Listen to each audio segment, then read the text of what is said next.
So the first question asks what causes a firm to explore international expansion and when in a firm's life should it explore international expansion?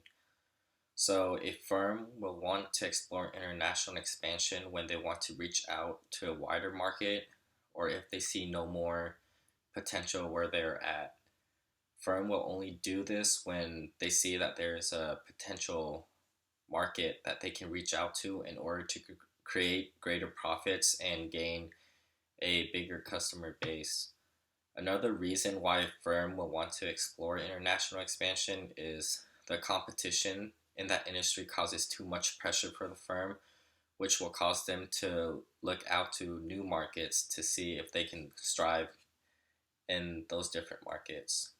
And a firm should explore international expansion when they see that the potential benefit outweighs the risk. At the end of the day, the main goal of a business is to make money, and if a firm is financially stable enough, then they could test outside waters to see what blue oceans they might find. If they see no benefit in the company's timeline, then it's better to wait off and try exploring later down the road. If a company is currently not performing so well, I would focus on stabilizing first and focus on striving in the current market before they explore new markets. Secondly, if a firm have the necessary management skill based off how they performed in the past and whether or not it was successful, then they should evaluate to see if they can perform well on a global scale. The firm will need to evaluate whether or not they can manage business operation outside of where they normally perform and whether or not the communication is there from the top of the pyramid all the way down to the bottom.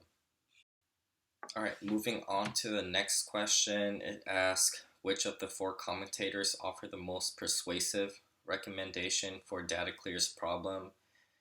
And I think of the four commentators, I would say Allison Sander offer the most persuasive recommendation because she argues that going global would be more of a reactive decision rather than a strategic position.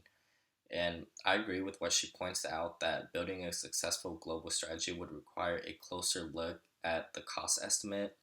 And she also points out that you need to think twice financially and be more aware of what you're getting into before actually jumping in. As she mentioned, operating in London and Tokyo can be very expensive. So by looking back and then looking at if you're planning on expanding internationally, you want to look at how much it will cost to operate as certain places are very expensive to operate in.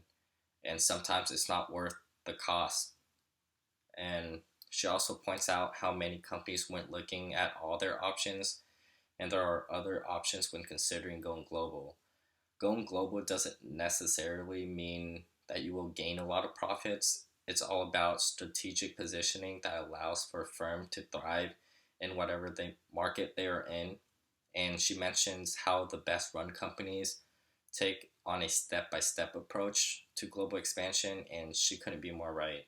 DataClear has no advantage when expanding globally, so they need to own the market that they're in first before even thinking about expanding globally and figure out a good strategic position uh, before expanding.